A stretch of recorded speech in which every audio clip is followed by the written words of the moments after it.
Assalamualaikum warahmatullahi wabarakatuh. Bismillahirrahmanirrahim. Allahumma sholli ala sayyidina Muhammad wa ala alihi wa sahbihi ajma'in, amma ba'du. Saya fokus ingin meluruskan banyak sekali penyimpangan dalam kajian fikihnya Kim Mercon. Dan ini sangat penting karena berkaitan dengan fikih.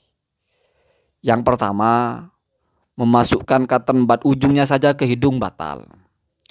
Itu keliru sekali. Kenapa? Karena di dalam wudhu, orang berpuasa itu masih disunnahkan istinsyak, yaitu memasukkan air ke hidung.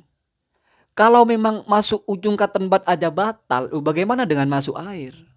Bahkan al-mubalaghatu fil istinsyak, yaitu memasukkan air dengan benar-benar atau dengan total, itu hanya makruh, belum haram. Artinya, kalau makruh berarti tidak mungkin membatalkan puasa. Kalau membatalkan puasa pasti hukumnya haram toh, sama dengan makan. Apa itu mubalaghah? Sampai di tulang rawan ini. Sampai azmun rokikun bahasanya, tulang yang rawan ini. Sampai di situ saja. Kalau sudah melampaui itu baru batal puasa. Dan itu sudah tidak disebut istinsyak, tetapi disebut as-sa'utu atau as-su'utu. Memasukkan sesuatu yang melampaui hoysum. Itu baru batal. Itu terasa itu. Kamu masukkan air sampai ke atas, kamu bersin atau apa itu. Nah itu yang batal. Kenapa? Karena air itu sudah melampaui dari batas telinga. Batas hidung gitu ya. Masa dimasukin ujung cotton bud aja batal. Apalagi jari sebesar ini tidak mungkin dia mampu menembus hoysumnya. Lubang hoysum itu kecil gitu ya. Ngupil itu tidak batal. Memasukkan cotton bud asal jangan dimasukkan sampai dalam seperti swab. Itu baru batal ya. Jadi dalam hidung itu ada namanya muqaddimatul anfi. Lubang awal, lubang depan yang masih belum ada tulangnya, masih daging itu namanya muqaddimah. Itu yang disunahkan dimasukkan air ketika berpuasa, mau wudhu. Kalau naik dikit itu sudah makruh. Kalau seandainya tidak puasa, justru juga disunahkan. Maka ada 2 poin. 1, sunnah memasukkan air. Secara umum namanya cuma segini, pokoknya masuk. Yang kedua, sunnah mubalaghah, yaitu benar-benar memasukkan air itu sampai ke hoysumnya. Jadi tuntas pembersihannya. Cuman kalau puasa jangan sampai ke hoysum. Khawatir nanti terlewat. Maka tidak disebut hoysum, disebut sa'ud. Gitu ya, harus paham Kim Mercon ya. Saya kira Kim Mercon kurang riset lah, kurang baca gitu. Ya kan sibuknya mungkin yang lain ya. Yang kedua, amburadul ketika menjelaskan batal puasa karena keluar sperma. Yang pertama, istimna itu bukan berjumbu secara umum. Istimna itu bukan meremas-remas terus keluar sperma. Itu bukan istimna.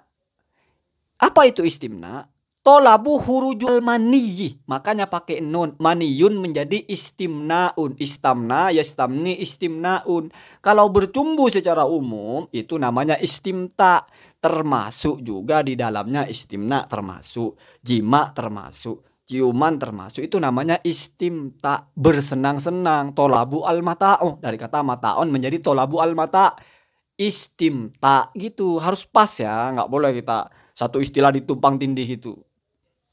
Kemudian ketika menjelaskan orang melakukan sesuatu lalu keluar sperma pasti batal, itu keliru sekali itu. Orang melakukan sesuatu dengan perempuan atau melakukan gerakan-gerakan seksual yang membuat seseorang itu keluar sperma, itu masih diperinci. Ada yang batal, ada yang tidak. Jadi maksudnya sengaja keluar mani itu ada prosesnya. Apa yang pertama tadi, masturbasi, istimta namanya. Istimna ya maksudnya. Baik biyadihi dengan tangannya sendiri, atau minta tangan istrinya suruh ngocok, atau mungkin tangan orang lain, atau mungkin tidak pakai tangan di selangkangannya mungkin. Selain jima ya, kalau jima sudah jelas. Atau mungkin di lehernya atau di pohon pisang. Pokoknya gerakannya itu mengarah kepada burungnya itu. Jadi sengaja memang ingin keluar mani, ingin ejakulasi, itu batal. Secara mutlak gitu ya. Yang kedua, atau keluar mani dengan cara menyentuh atau bersentuhan kulit. Mubasyarah itu bersentuhan kulit, bukan mubasyirah ya, mubasyarah. Bersentuhan kulit dalam bentuk berpelukan, dalam bentuk berciuman, dalam bentuk berpegangan, meremas-remas itu. Itu pun masih ada syarat-syaratnya. Yang pertama, apabila tidak ada hail. Artinya tidak ada penghalang, namanya mubasyarah. Kalau ada hailnya berarti bukan mubasyarah, ya nggak batal. Misalnya megang bokong istrinya, tapi istrinya pakai rok terus keluar sperma, tidak batal. Jadi nggak ada kesimpulan pokoknya kalau keluar sperma batal. Itu kacau, kesimpulan itu kacau sekali.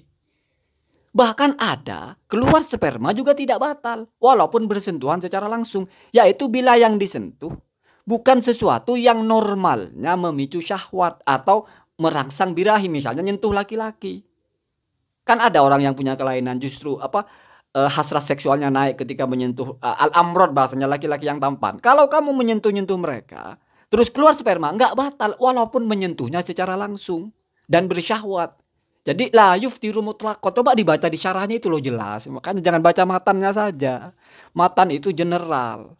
Harus hafal betul kita apa maksudnya baru kita bisa menjelaskan, kalau hanya berpatok di matan.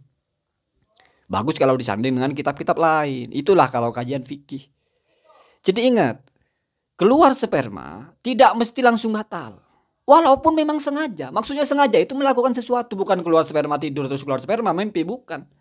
Termasuk juga nonton bokep. Kalau hanya nontonnya an-nadru wa tafakkuru atau al-khoyal, berhayal, terus keluar sperma, itu tidak batal puasanya. Selama memang murni hanya nonton, murni hanya melihat, termasuk ngintip orang mandi mungkin, dan murni hanya berpikir, wa in takarrara, walaupun berulang-ulang terus, selama memang dia tidak ada upaya, misalnya megang-megang burungnya gitu ya.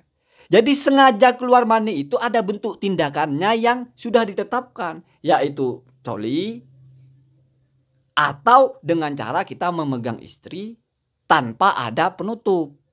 Artinya kulit ketemu kulit. Kalau ini tidak lengkap syaratnya, memegang istri tetapi ada penutupnya, keluar sperma tidak batal. Kalau wanita yang muhrim, misalnya istri, bibinya, atau mungkin kakaknya, atau mungkin adiknya, atau ponaannya, maka batalnya ketika keluar sperma dengan menyentuh itu, catatannya adalah harus tidak ada penghalangnya juga, dan juga harus dengan syahwat.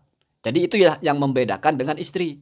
Kalau istri atau non muhrim lainnya, syahwat atau tidak syahwat, selama tidak ada penghalang maka langsung batal kalau keluar sperma. Tapi kalau dengan wanita yang muhrim, ini saya baca di I'anatul Thalibin ya. Kalau dengan wanita yang muhrim, seperti dengan ibu, dengan ya naudzubillah ya, dengan adik atau mungkin siapalah, ponaan nggak pernah ketemu masih seumuran, terus kalau bersyahwat dan tidak ada penghalang batal. Tapi kalau ada penghalang walaupun bersyahwat tidak batal, atau bersyahwat tapi ada penghalang tidak batal. Jadi begitu, jelas ya. Kita persingkat tentang menyentuh perempuan. Ya, itu ada dua kategori.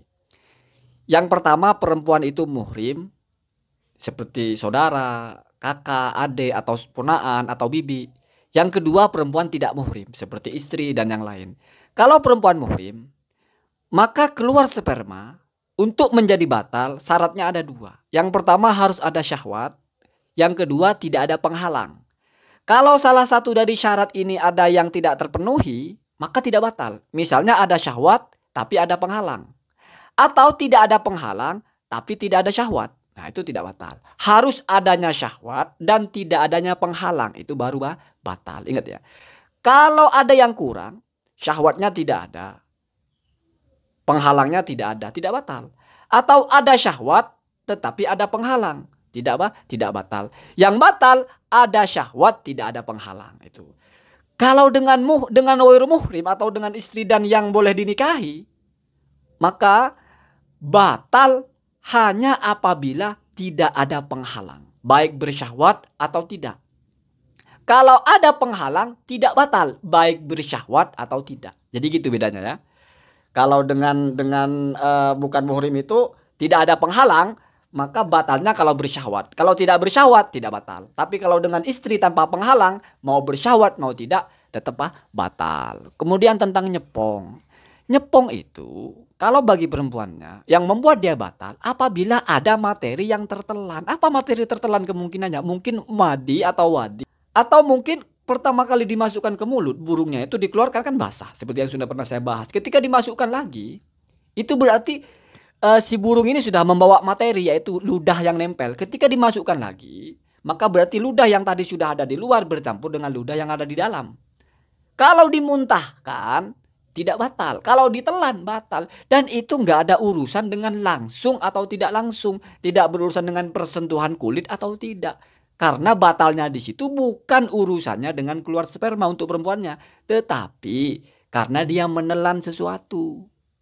Jadi sama aja dengan nelan paku lah, nelan kerikil lah, nelan nasi lah, begitu ya. Kalau bagi laki-lakinya, ya kalau dia nggak keluar sperma nggak batal, gitu Kimerton ya. Semoga ada manfaatnya ya. Jadi harus riset dulu lah, baca-baca dulu. Jangan asal tabrak. Yang mengajar fikih itu jangan asal tabrak ya. Apalagi mengandalkan membaca matan ya. Terus nggak usah terlalu heboh lah, santai-santai saja gitu. Yang penting kan benar, nggak usah mencitrakan hebat. Itu cukup benar saja itu sudah bagus. Assalamualaikum warahmatullahi wabarakatuh.